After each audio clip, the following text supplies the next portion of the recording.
फारस की खाड़ी में माहौल गर्मा गया है। अमेरिका और ईरान के बीच तनाव इतना बढ़ चुका है कि अब एक छोटी सी चिंगारी भी एक बहुत बड़े युद्ध की आग भड़का सकती है।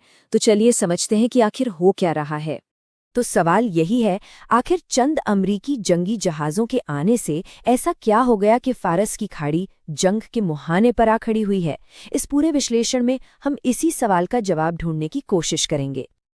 देखिए, इस पूरी सिचुएशन को हम 5 हिस्सों में समझेंगे। सबसे पहले हम अमेरिका की नेवल पावर और उनके खास जहाज़ों पर नजर डालेंगे। उसके बाद हम ईरान की जवाबी रणनीति को समझेंगे। फिर हम देखेंगे कि ये लड़ाई कैसे एक ग्लोबल शक्ल ले रही है। और आखिर में हम इस पर बात करेंगे कि दुनिया क्यों टेंशन में है और इसके नतीजे क्या हो सकते हैं। तो चलिए शुरू करते हैं। अमेरिका ने हॉर्मुज़ जलडमरू मध्य, जो कि एक बहुत ही ज़रूरी समुद्री रास्ता है, उसे खुलवाने के लिए अपने सबसे एडवांस्ड जहाज़ और एक बहुत बड़ी फोर्स इस इलाके में भेज दी है। और ये कोई मामूली तैनाती नहीं है। अमेरिका ने अपने 5,000, जी हाँ, 5,000 एलीट मरीन कमांडोज इन जहाज़ों पर तैनात किए हैं। ये वो सैनिक हैं जो किसी भी पल ज़मीन पर उतरकर एक्शन के लिए तैयार रहते हैं। ये नंबर ही अपने आप में बता रहा है कि मिशन कितना सीरियस है। अब जरा उन जहाज़ों की बात करते हैं जिन पर ये सैनिक आए हैं। देखिए, ये कोई आम जंगी जहाज़ नहीं है। ये तो अपने आप में समंदर पर तैरते हुए पूरे के पूरे मिलिट्री बेस हैं। जिस जहाज़ की हम बात कर रहे हैं उसे कहते हैं एम्फीबियस असॉल्ट शिप। अब इसका काम क्या है? मतलब इसका काम डबल है। ये हजारों सैनिकों और उनके टैंक, ट्रक जैसी भारी भरकम चीजों को एक जगह से दूसरी जगह ले जा सकता है। और साथ ही ये एक एयरक्राफ्ट कैरियर की तरह फाइटर जेट्स और हेलीकॉप्टर्स को भी ऑपरेट कर सकता है। जरा सोचिए, ये जहाज कितना सेल्फ सफिशिएंट है। इसके अंदर सैनिकों के रहने के लिए पूरा इंतजाम है, मतलब अस्पताल, जिम, मेस हॉल, सब कुछ। इसके नीचे के डेक पर टैंक और बख्तरबंद गाड़ियां खड़ी हैं और ऊपर एक पूरा हैंगर सिस्टम है जहां प्लेन्स में फटाफट फ्यूल और हथियार लोड किए जाते हैं। सच में ये एक चलता फिरता किला है। अब इतने बड़े और कीमती जहाज की सेफ्टी भी तो टॉप क्लास होनी चाहिए, है ना? इसके लिए इस पर लगा होता है क्लोज इन वेपन सिस्टम, यानी CIWS। ये एक तरह का ऑटोमेटिक बॉडीगार्ड है जो जहाज की तरफ आते किसी भी खतरे को खुद ब खुद डिटेक्ट करके तबाह कर देता है। और ये सेफ्टी सिस्टम 3 लेयर्स में काम करता है। सबसे बाहरी लेयर में है सी स्पैरो मिसाइलें, जो दूर से ही खतरे को खत्म कर देती हैं। अगर कोई खतरा उससे बचकर और पास आ जाए तो दूसरी लेयर में रैम मिसाइलें उसे टारगेट करती हैं।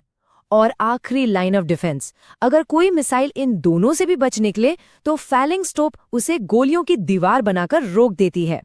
और जब हम गोलियों की दीवार कहते हैं तो इसका मतलब है 1 मिनट में 6,000 गोलियां। ये इतनी तेजी से फायर करती है कि दुश्मन की मिसाइल हो या ड्रोन, उसका बच निकलना लगभग नामुमकिन हो जाता है। इस जहाज की असली ताकत है इसका एयर पावर। सोचिए, इसके ऊपर F-35B जेट्स हैं जो बिना रनवे के हेलीकॉप्टर की तरह सीधे ऊपर उड़ सकते हैं। सैनिकों को तेजी से उतारने के लिए ऑस्प्रे विमान हैं जो हैं तो प्लेन पर उड़ते हेलीकॉप्टर की तरह हैं। भारी सामान उठाने के लिए सुपर स्टैलिन हेलीकॉप्टर्स हैं जो साइज में किसी 3 BHK घर जितने बड़े होते हैं।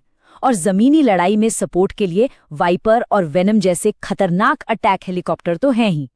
चलिए, अब पासा पलटते हैं और देखते हैं कि ईरान इस हाईटेक मिलिट्री पावर का मुकाबला करने के लिए क्या कर रहा है। देखिए, जब आप दुनिया की सबसे ताकतवर सेना से आमने सामने नहीं लड़ सकते तो आप एक अलग तरीका अपनाते हैं। इसे ही कहते हैं असम्मित युद्ध या एसिमेट्रिक वॉरफेयर। यहाँ लड़ाई के 2 अलग अलग फिलॉसफीज हैं। एक तरफ अमेरिका है जो अपनी जबरदस्त ताकत और एडवांस्ड टेक्नोलॉजी पर भरोसा करता है। दूसरी तरफ ईरान है जिसका तरीका है दुश्मन पर एक साथ कई छोटे छोटे हमलों की बौछार कर देना ताकि वो कंफ्यूज हो जाए और कमजोर पड़ जाए।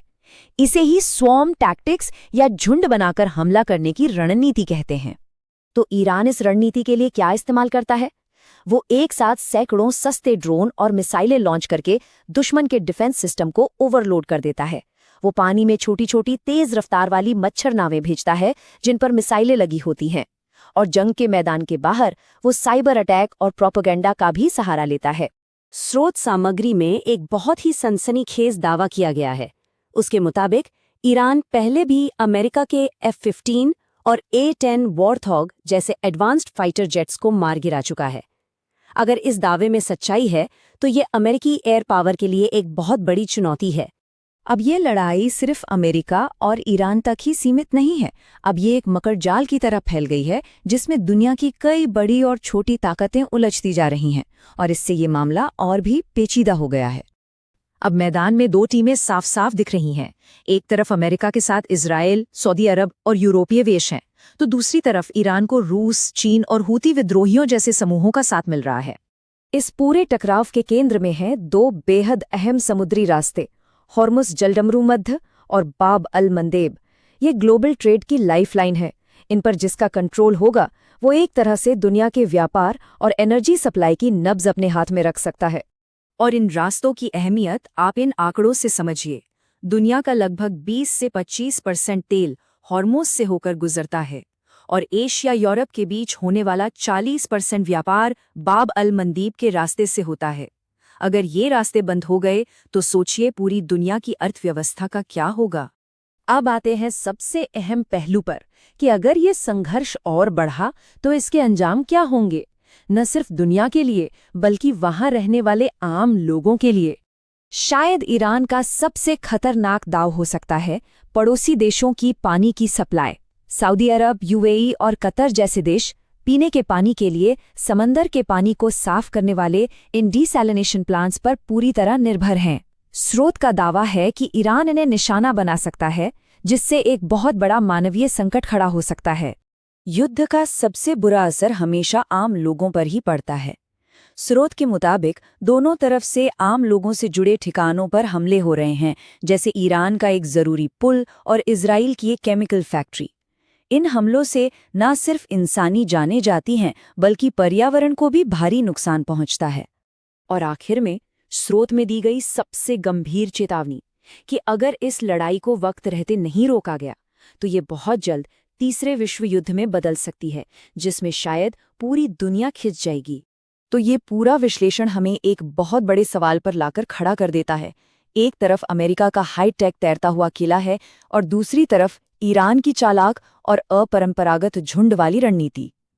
इस अनोखी जंग में आखिर जीत किसकी होगी, इसका जवाब तो शायद आने वाला वक्त ही देगा।